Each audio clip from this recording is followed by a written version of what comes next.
నమస్తే రమగారు. నమస్తే జయ. రమగారు, సుబ్రహ్మణ్య షష్ఠి మనం ఎప్పుడు మాట్లాడుకున్నట్లు ఏమనుకుంటాను.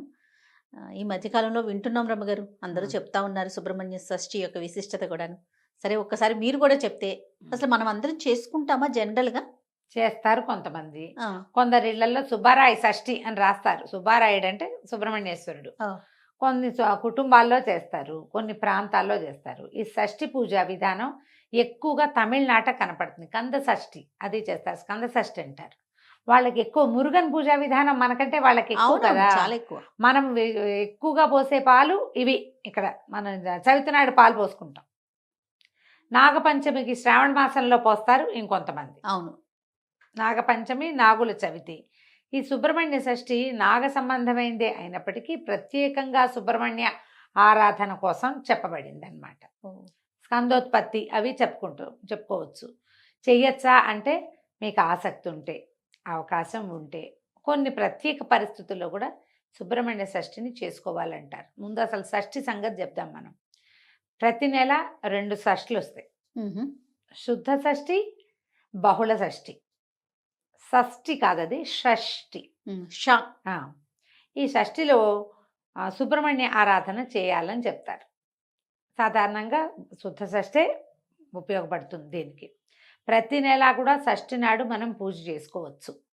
షష్ఠి పూజ చేయటం అంటే కుమారస్వామిది బాలకుమారస్వామి ఉంటాడు కదా, బాలసుబ్రహ్మణ్యం చిన్న పిల్లవాడి ముఖంతోటి ఉన్న బాలసుబ్రహ్మణ్యాన్ని పెట్టుకోవటం. తర్వాత సంతానం లేని వాళ్ళు ఎక్కువగా. తర్వాత జాతకంలో కేతువు యొక్క ప్రభావం అధికంగా ఉన్నవాళ్ళు, వివాహం ఆలస్యం అయ్యేవాళ్ళు, వీళ్ళకి ఈ స్కంద షష్ఠి పూజా విధానాలు చెప్తారు ఎక్కువగా. హుహు. సుబ్రహ్మణ్య ఆరాధన చేస్తే కదలీ వంద్య కాకవంద్యాది దోషాలు పోతాయని చెప్తారు. ఇప్పుడు మన అరటి చెట్టుకి ఒకటే గేలేస్తుంది, తర్వాత ఇంకేం కాయదు అది. అవును. చెట్టు తీసేస్తాం. కాకి కూడా వంధ్యత ఉంటుంది, ఒకసారి గుడ్లు పెడుతుంది అంటారు. హ్మ్. ఏమో మరి అలాంటిగా విన్నా నేను. అవునో కాదో అయితే నాకు తెలీదు. కానీ అలాంటి వంధ్యాదోషాలు అంటే గొడ్డుతనం తగ్గిపోతుంది అనమాట, పోతుంది. సంతానం కలక్కపోవటం అనే సమస్య తీరిపోతుంది ఆడకైనా మొక్కైనా స్కంద పూజా విధానం చేస్తే. తమిళనాట విరివిగా చేస్తారు. ఆర్పడై వీడంటారు.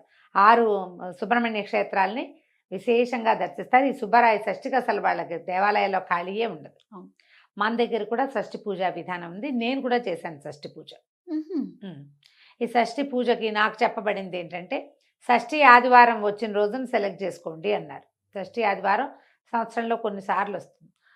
వాళ్ళు మొదలుపెట్టి తర్వాత ప్రతి ఆదివారము పూజ చేసుకోమన్నారు. 6 ఆదివారాలు పూజ చేసుకున్నాం మేము. అదేంటి, పాము పడగ తీసుకొచ్చుకొని ఆ పడగకి పూజ. హుహు. సుబ్రహ్మణ్య ఆరాధనే. సుబ్రహ్మణ్య అష్టోత్తరాలు అవి దొరుకుతాయి కదా. తర్వాత కరావలంబ స్తోత్రం దొరుకుతుంది. కరెక్ట్గా మనం గోత్రనామాలతోటి ఇది చెప్పుకొని, మన సంతానం కావాలని చెప్పుకొని పూజ చేసుకోవటం. 6 వారాలు పూర్తయ్యాక చివరి వారం 6వ వారం నాడు, 5 వారాలు ఇంట్లో చేసుకోవటం, 6వ వారం ఆదివారం నాడు ఈ పడగను తీసుకెళ్ళి దేవాలయంలో ఇచ్చేసేయటం. ఆ రోజు అక్కడ పాలు పోసుకొని అక్కడ పూజ చేసుకోవటం. నేను చేశాను జయ ఇది. నాకు బోధ ఉంది. మా మామయ్య ఒక ఆయన చెప్పారు ఇది చెయ్యమని. ఎలా అనిపించింది రమగారు? మరి ఎలా అనిపించిందంటే, నాకు 2 అబ్బాయిలు ఉన్నారు. పెళ్ళైన కొత్తలోనా? పెళ్ళైన కొత్తలో మొదట 3 సంవత్సరాలు 2 ఏళ్ల పాటు కొంచెం ప్రెగ్నెన్సీ ఇష్యూస్ ఉన్నాయి నాకు. అప్పుడు కొంచెం జాతకంలో నాగదోషం ఉందని మా మామయ్య, మేము సుందరబాబు మామయ్య అంటాం, కాలం చేశారు. కానీ చాలా మంచి మనిషి. కరెక్ట్గా చెప్పేవారు జాతకం, కొన్ని విషయాలు మాత్రం. ఆయనే మా అమ్మకి చెప్పారు, నాగదోషం ఉంది, సంతానం కొంచెం కష్టం అవ్వచ్చు, అది కనపడుతోంది, మిస్క్యారేజెస్ లాగా కూడా ఉండేది. అందుకని దీన్ని ఇలా దానికి రామేశ్వరంలో కనుక నాగప్రతిష్ఠ చేస్తే ఇది పోతుంది అని. అంత పెద్దవి చేయలేరు, ఏదైనా చిన్నది చెప్పమంటే అప్పుడు ఆయన ఒక నాగపడగ తెచ్చుకోండి, 6 వారాలు పూజ చేయాలి దీనికి. 6వ వారం మోపిదేవిలో ఇచ్చేయమన్నారు. కృష్ణా జిల్లా మోపిదేవి ఉంది కదా, 6వ వారం మోపిదేవి వెళ్ళి పాము పడగని సర్పాన్ని అక్కడ ఇచ్చేసాం. ఆ రోజు అక్కడే పాలు పోసాం, పుట్ట ఉంటుంది లోపల, పాలు పోసాం, అక్కడ ఏదో అర్చన చేయించుకుని వచ్చాం. తర్వాత కన్సీవ్ అయ్యాను. సో రెండోసారి అబ్బాయికి పిల్లల మధ్యలో కూడా నాకు మిస్క్యారేజెస్ ఉన్నాయి. ఈ విషయం నిజానికి వెరీ పర్సనల్ మ్యాటర్. ఇది ఏ సందర్భంలో ఇది చేస్తారో చెప్పడం కోసమే ఇది నేను చెప్తున్నా. నేను అదే. కూడా చేశాను. నిజానికి ఇది ఎక్కువగా తమిళనాడులో చేసే పద్ధతి. జాతకంలో ఏదైనా ఇలాంటి నాగదోషాలు అలాంటివి ఉంటే తప్పకుండా సుబ్రహ్మణ్య ఆరాధన చేయాల్సిన విధి. స్కంద జననం అని ఒక ఘట్టం ఉంది రామాయణంలో. స్కందుడు ఎట్లా జన్మించాడు, సుబ్రహ్మణ్యుడు కుమారస్వామి ఎట్లా పుట్టాడు, ఆ కథ చాలా విశేషంగా ఉంటుంది. వాల్మీకి రామాయణంలో స్కంద జననం అయినా పారాయణ చేసుకోవచ్చు, దానికి తెలుగు అర్థం దొరుకుతుంది, అదైనా చదువుకోవచ్చు. ఇలా పడగ తీసుకొచ్చి పూజ చేసుకోవచ్చు. వెండి పడగ తెచ్చుకోవటం, పాలు పోసి అటుపై పూజ చేసుకోవటం. వారం రోజులు రోజువారీ మామూలుగా చిన్న పూజ దీపం పెట్టుకుంటాం సరిపోతుంది. ఈ ఆదివారం నాడు తెల్లటి పువ్వులతోటి అర్చించమని మాత్రం చెప్పారు ప్రత్యేకంగా. మిగిలినదంతా మేము మామూలుగానే చేసుకునేవాళ్ళం. అంతే అంతే. మామూలు పూజ. ఈ తెల్లని పువ్వులతోటి అర్చన చేయమని చెప్తారు. ఓ. 6వ రోజు ఇప్పుడు మన సమీపంలో ఎక్కడైనా స్కంద దేవాలయాలు ఉన్నాయి, సుబ్రహ్మణ్య దేవాలయాలు, సుబ్రహ్మణ్య స్వామి వెలిసిన దేవాలయాలు ఉంటే అక్కడ ఎక్కడైనా కూడా మనం ఈ వెళ్ళి 6 పూజ వారం చేసుకోవచ్చు. చేసుకోవచ్చు, పూజ చేసుకోవచ్చు. షష్ఠి ఆదివారం వచ్చింది, చాలా విశేషమైంది. మొదలు పెట్టుకోవటానికి. ఓకే. ఇప్పుడు మనం ఇప్పుడు చూస్తున్నటువంటి సుబ్బరాయ షష్ఠి ఎప్పుడు వచ్చింది, మార్గశిర శుద్ధ షష్ఠి, సుబ్రహ్మణ్య షష్ఠి మనం ప్రతి నెల వస్తుంది.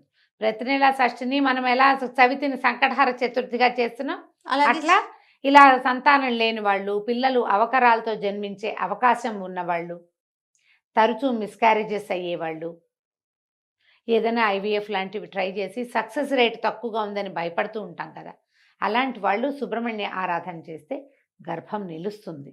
ఎందుకంటే స్కందుడు విచిత్రమైన జన్మ కలిగిన వాడు, అసలు అది ఎక్కడా కనపడదు ఆయన లాంటి విచిత్ర జన్మ. ఆయన పార్వతీ పరమేశ్వరులు ఇద్దరు వాళ్ళిద్దరు వివాహం ఎందుకు చేశారు, తారకాసుర సంహారానికి శివ తేజస్సు నుంచి జన్మించిన వాడే తారకాసురుణ్ణి చంపగలడు. శివుడు అప్పటికి సతీదేవి వియోగం తర్వాత ఆయన తపశ్చర్యలో పూనుకున్నాడు. సతీదేవి హిమాలయ హిమవత్పర్వతానికి కుమార్తెగా జన్మించి ఉంది. ఆయన విరాగిగా ఉన్నాడు, ఆయన వివాహం చేసుకోడు. శివ తేజస్సు ఎలా కుదురుతుంది వీళ్ళకి, ఆయన ఎవరితోటి కలవకపోతే? అందుకని ఈ సతీదేవి పార్వతీదేవిగా జన్మిస్తే పార్వతీదేవితో శివుడికి వివాహం అయ్యేలాగా దేవతలు సంకల్పించి మన్మధుడిని ప్రేరేపించి పంపించారు. ఈ మన్మధుడిని అయితే కోపం వచ్చి శివుడు మన్మధుడిని దగ్ధం చేశాడు, కానీ కాలక్రమాన పార్వతీదేవిని వివాహం చేసుకున్నాడు. కొన్ని వందల సంవత్సరాలు వాళ్ళిద్దరూ కలిసి సంయోగంలో ఉన్నారు. కానీ శివతేజస్సుని ఇలా శక్తి శరీరంలో నిక్షిప్తం చేస్తే ఆ మహాతేజాన్ని ప్రపంచం తట్టుకోలేదని రేతస్సుని భూమి మీద పతనం చేసేలాగా చేశారు దేవతలు. భూదేవి తట్టుకోలేకపోయింది దాన్ని. అగ్నిదేవుడు భరించాడు శివతేజస్సుని. ఎప్పుడైతే తన గర్భంలో నిలవలసిన రేతస్సు నేల మీద పడిపోయిందో మహాకోపం వచ్చి ఈవిడ దేవతలకి మీకు పిల్లలు కలగరు భార్యల ద్వారా అని వాళ్ళని చెప్పించి భూమికి నువ్వు ఇది ఒప్పుకున్నావు కాబట్టి, ఒప్పుకుని నీ మీద పతనం చెందింది కదా, నేను భరించవలసిన దాన్ని నువ్వు తీసుకున్నావు కాబట్టి అందరూ మొగుళ్ళే నీకని చెప్పేసింది. అందుకని ప్రతి రాజుని భూభర్త అంటారు. భూపతి అంటే ప్రతి రాజు భూమికి భర్తే, అందరూ భర్తలే. ల్యాండ్ లార్డ్ అంటాం. ఆ ల్యాండ్ ఎవరిదైతే వాడే ల్యాండ్ లార్డ్. సంతానం దేవతలకు సంతానం కలగదు. ఈ శివరేతస్సును ఏం చెయ్యాలో తెలియలే. అప్పుడు బ్రహ్మదేవుడు దీని ప్రకారం ఈ శివరేతస్సు అగ్నిలో ఉన్నదాన్ని గంగానదిని ఒప్పించి ఆమె యందు విడిచిపెట్టారు. ఎక్కడి నుంచి వచ్చింది శివరేతస్సు? ఆయన నుంచి పతనమయ్యి ముందు భూమి మీద, తర్వాత అగ్నిలోకి, అగ్నిలోంచి గంగానదిలోకి. ఆ గంగ కూడా భరించలేకపోయింది.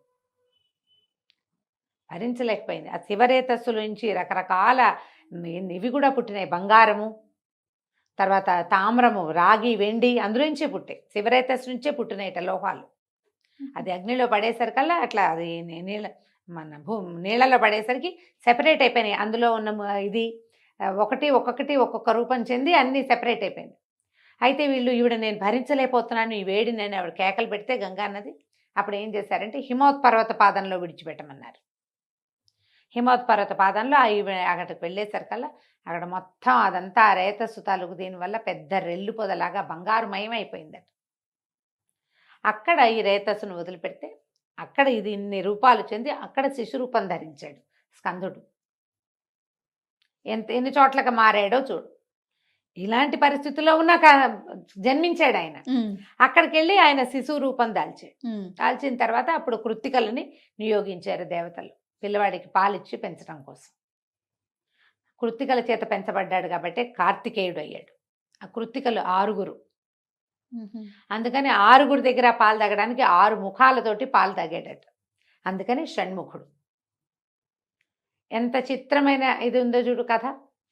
ఇలా అంటే ఎలాంటి విపత్కర పరిస్థితుల్లో అయినా కూడా సంతానం కలిగే అవకాశాన్ని స్కందుడిస్తాడు. అందుకని ఈ స్కంద షష్ఠిని పూజ చేసుకోమని చెప్తారు. అవకాశం ఉన్నవాళ్ళు, అవసరం ఉన్నవాళ్ళు, తప్పకుండా అలవాటు ఉన్నవాళ్ళు ఎలాగూ చేసుకుంటారు కదా, ఎలాగూ చేసుకుంటారు. అవసరం లేదు ఊరికే మనకి సుబ్రహ్మణ్యం మీద ఇష్టం. నాకు మామూలుగా సుబ్రహ్మణ్యం ఫోటోలు చూస్తేనే చాలా ఇష్టంగా ఉంటుంది. నాకు సుబ్రహ్మణ్య షష్ఠి చేసుకుంటాను, నేను దండం పెట్టుకుంటాను, రోజు కరావలంబం చదువుకుంటాము. ఇలా పిల్లలతోటి ప్రాబ్లమ్స్ ఉన్నవాళ్ళు ఇది చదువుకుంటే ఈ సమస్యలు అవి తీరుతాయి. దేవాలయ దర్శనం చేయటము. తర్వాత ఇప్పుడు ఇలాంటి ప్రాబ్లమ్స్ ఉన్నవాళ్ళు ఈ ప్రత్యేక సుబ్బరాయ షష్ఠే కాకుండా నెలలో ప్రతి నెల వచ్చేటువంటి శుక్ల షష్ఠి నాడు కూడా మనం ఈ స్కంద పూజా విధానాన్ని చేసుకోవచ్చు. ఇవాళ షష్ఠి నాడు మొదలు పెడితే ఆదివారాలు కూడా మనం షష్ఠి పూజా విధానాన్ని చేసుకోవచ్చు. మొదట ఇది మొదలు పెట్టుకుంటే తర్వాత ఇంకా ఆదివారం చొప్పున చేసుకుంటాం. ప్రధానంగా నాగదోషం, సర్పదోషం లాంటివి ఉంటే వాటి నివారణకే ఈ పూజా విధానము. స్కందచరణ పారాయణం అవి చేసుకున్నా కూడా చాలా విశేషమైన ఫలితం ఇస్తుంది. అవకాశం అవసరం ఉన్నవాళ్ళు చేసుకోండి అంతే. లేదా ఇది ఒక పర్వదినము, ఈరోజు నేను చేయాలంటే ప్రత్యేకంగా నిరాహారంగా ఉంటారు, తరిగిన కూరలు తినరు, దాంపత్యం పనికిరాదు. ఈ పూజ కనుక ఏదైనా చేసుకునేటట్టయితే ఇది పనికిరావు. ప్రత్యేకంగా దీన్ని ఎలా ఇవాళ సూర్యోదయం నుంచి రేపు సూర్యోదయం వరకు ఉపవాసమే, అన్నం తినకూడదు. నివేదన చేసిన ప్రసాదాన్ని తీసుకోవచ్చు. సంతానార్థులుగా ఉన్నవాళ్ళైతే ప్రెగ్నెన్సీలో మాత్రం చేయకూడదమ్మా. ఇది ప్రెగ్నెన్సీ వాళ్ళకి కాదు. సంతానం కావాలని కోరుకునే వాళ్ళైతే మాత్రం ఇలా ఏదైనా తిని పళ్ళో గిల్లో తినేసి తర్వాత పాలు తాగటం అలాంటివి చేయొచ్చు.